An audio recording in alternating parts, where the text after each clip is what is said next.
상조회사 선정하는 꿀팁 동영상을 통해서 알아보겠습니다. 상조회사 너무 많습니다. 또 비싸면 좋은 것인가? 중도에 망하면 어쩌나? 중도해야 하면 그 돈을 돌려주는가? 이런 여러가지 문제가 따를 수 있기 때문에 선택을 하기가 쉽지 않은 일이죠. 자, 상조회사를 형태별로 분류해 보겠습니다. 첫 번째, 선불식, 매월 할부식으로 회비를 내는 선불식 상조회사가 있고, 그 다음 장례 끝나고 나서 비용을 지불하는 후불제 상조회사가 있습니다. 또 장례 지도사가 개인적으로 운영하는 프리랜서 장례 지도사 1인 기업 형태로 운영을 하죠. 이렇게 세 가지가 있습니다.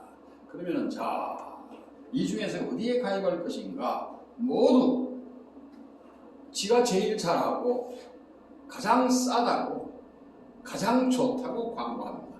도대체 누구를 믿고 어디에 가입해야 할지 정말 어려운 일이죠. 자, 그래서 우선 상조회사를 형태별로 그 특징을 살펴보겠습니다. 자, 기업 형태는 선불제 상조회사가 있고 후불제 상조회사 있고 프리랜서가 있습니다. 선불제 상조회사는 대개 법인이고 규모가 큽니다. 그 다음 후불제 상조회사는 중기업 또는 소기업 형태이고 프리랜서는 1인 기업이라고 볼 수 있죠. 계약 방식은 선불제 상조회사는 언제 사망할지도 모르지만 미리 계약을 합니다. 그리고 장래가 날 때까지 장기 월납으로 납부를 하게 되고, 정산방법은 장래가 끝난 뒤에 이미 납부한 회비를 차감하고 그 잔액을 정산하는 방식입니다. 그럼 후불제 상조는 장래가 발생되기 전에 계약을 할 수도 있습니다. 발생되고 나서 바로 계약을 해서 의존을 의뢰할 수도 있습니다. 납부 방법은 소액의 계약금 10만원 이하의 계약금은 한 번 내고 나머지는 장래 후에 정산하는 방식이고, 계약금을 전혀 안 내고 바로 의존을 맡길 수도 있습니다. 정산하는 방법은 장래가 끝난 후에 계산을 하게 됩니다. 그럼 프리랜서는 장례 지도사 1인 기업이라고 했습니다. 장례가 발생되고 나면은 우리 어르신이 돌아가셨어요. 장례 일 좀 봐주세요. 이렇게 이제 계약을 하게 되지요. 미리 내는 돈 없습니다. 장례 후에 전액 정산을 하게 됩니다. 그러면은 또 상조회사 형태별로 중요한 특징이 또 있습니다. 먼저 선불제, 즉 할부식 상조회사는 법적 자본금 최소한 15억 원이 납입되어야 합니다. 입금액 중에서 일부를 많게는 50%까지 보전금으로 예치를 해야 합니다. 그래서 회원들이 많아서 많은 회비가 입금이 된다 할지라도 회사에서 임의대로 쓸 수 있는 돈이 얼마 되지 않기 때문에 경영에 어려움이 따를 수도 있습니다. 그래서 상조회사 부도났다 하면 되게 큰 회사들이 부도나죠. 그 이유는 돈이 들어와도 마음대로 쓸 수가 없고, 또 계약된 계약자들이 돈을 잘 내는 것도 아니고 몇 번 내다가 안 내기도 하고 또 해약하기도 하고 이런 문제가 생기기 때문에 그런 일이 얼마든지 생길 수 있겠죠. 그 다음 선불제 상조회사는 비용이 과다합니다. 규모가 크니까 영업비가 많이 나갑니다. 광고비 많이 나갑니다. 운영비도 많이 나갑니다. 다음 후불제 상조회사는 경영 상태가 어떻든 고객과는 관련이 없는 일입니다. 왜? 오늘 계약해서 오늘, 내일, 모레 3일 동안에 무슨 별일이 있겠나 그 얘기죠. 그 다음 1인 기업 프리랜서는 한 사람 자신의 비용만 지출하면 되니까 비용이 최저이고 그 대신 수익은 최대라고 볼 수 있겠죠. 자, 그 다음 또 중요한 문제는 가격과 품질은 과연 정비례하는가, 즉 비싼 것이 좋은 것인가, 이런 고민이 생길 수도 있죠. 그런데 장례의전은 누가 하더라도 품질은 돕긴 객긴입니다. 이 얘기는 장례의 절차와 예법은 이미 표준화되어 있습니다. 그 표준화되어 있는 절차와 예법에 따라서 이미 자격을 취득한 장례 지도사가 진행을 하는 것이기 때문에 누가 하더라도 품질은 비슷하다, 그 차이고, 그러나 어떤 문제가 있나? 장례 지도사의 개인적인 인성과 양심의 문제만 남을 뿐이다. 그런 뜻입니다. 그런데 터무니없이 가격이 저렴한 회사는 한 번 더 생각을 해봐야 됩니다. 신중을 기해야 합니다. 과연 싼 것이 정말 싼 것인가? 즉 비지떡인지 다홍치마인지 구분할 수 있어야 한다. 그런 얘기죠. 자, 그러면은 만일 선불제 상조회사 또 후불제 상조회사 프리랜서 장례지도사 세 가지 중에서 선불식 상조회사에 가입을 하려고 할 때는 특별히 주의할 점이 있습니다. 첫째, 회사의 신용도를 확인해야 합니다. 왜? 5년 후에 일어날지 10년 후에 일어날지 모르는 일입니다. 그래서 장기간 내 돈을 계속적으로 납부를 하고 있는 상태이기 때문에 과연 믿어도 될 것인가 이런 문제가 따를 수 있죠. 회사의 신용도는 공정거래위원회 홈페이지에서 확인 가능합니다.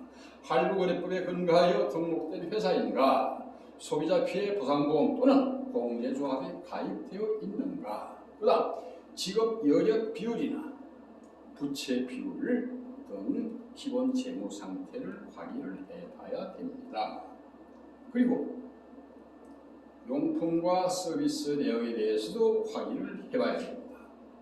고인용품, 유족용품, 보안용품, 차량, 도우미, 거외, 유족용품으로는 상주복, 남, 여 몇 벌씩 지급하는 것인가, 그 다음 가족이 많아서 기본적으로 지급한다는 수령을 초과하여 상주복이 더 필요할 시 추가 비용은 한 벌에 얼마씩을 내야 하는지, 이거는 서면에 없는 내용이기 때문에 미리 물어보고 확인해야 됩니다. 그 다음 보안용품, 즉 보안함이나 횡대, 매장할 시에 필요한 횡대, 이것을 주는 것인지 가족이 별도로 구입을 해야 하는 것인지 확인해야 하고, 소재나 규격도 확인을 해야 한다. 그 다음 차량은 버스와 리무진 두 대를 다 제공하는 것인지 둘 중 한 대만 제공하는 것인지, 그 다음 거리 초과 비용이란 가령 장례 때 차량이 100km 이상 또는 200km 이상 초과해서 운행했을 시는 초과된 거리에 비례해서 1km당 얼마씩의 초과 비용을 내야 합니다. 이런 규정이 있습니다. 그래서 그 규정을 확인을 해봐야 한다는 뜻입니다. 자, 도우미, 접객실 도우미 인원수 몇 명이 파견될 것인가, 또 총 근무 시간은 몇 시간인가 확인해야 하고, 만일 계약 시에 즉 그 상품에 제공한다는 인원수를 초과해서 도우미를 더 필요해서 사람을 불렀을 때에는 추가 비용은 얼마씩 냅니까 물어봐야 되죠. 그 외에 재단꽃을 지원하는가, 재단꽃이 워낙 비싸기 때문에 일부 상조 상품에는 재단꽃의 일부를 지원하는 경우가 있습니다. 이럴 때에 얼마를 지원하는지 알아봐야 하고, 헌화용 꽃을 몇 송이나 줄 수 있는지까지도 알아보아야 하고, 자, 가장 중요한 건 메뉴에 있는 고임용품입니다.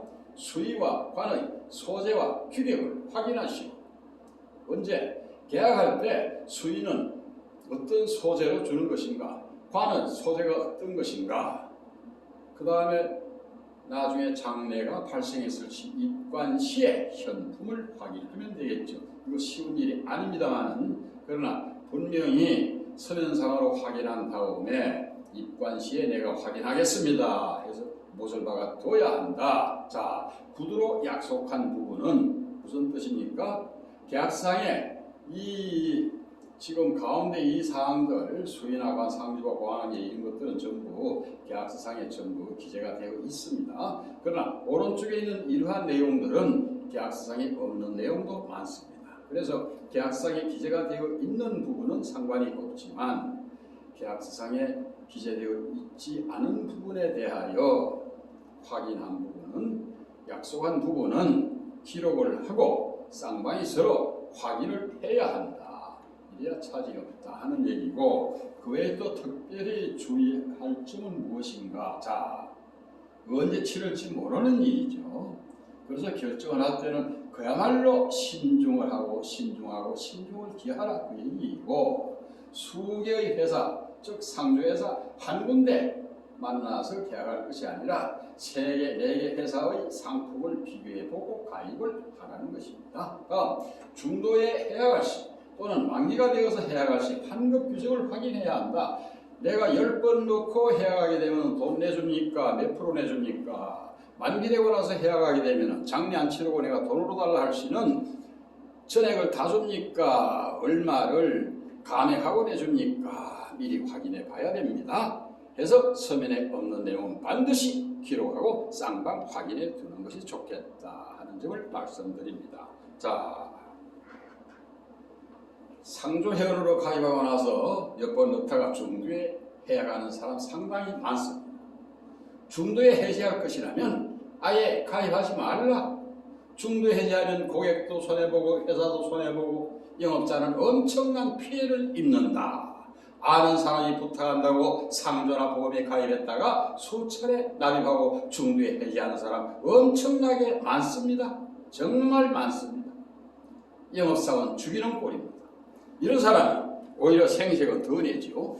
내가 누구를 도와줬다고, 심지어 누구 때문에 손해를 입었다고 소문내고 다니죠. 그것은 도와준 것이 아니라 해를 끼치는 일입니다. 누구 때문에 손해를 입은 것도 아니요 순전히 신중하지 못한 자신의 불찰입니다. 상조가입은 아는 영업사원 돕자고 하는 것이 아니지. 후일 언젠가 일어날 일, 그 대사에 대비하여 미리 준비하는 것입니다. 어디까지나 자신과 고객을 위해서 상조에 가입하고 이용하는 것입니다. 감사합니다.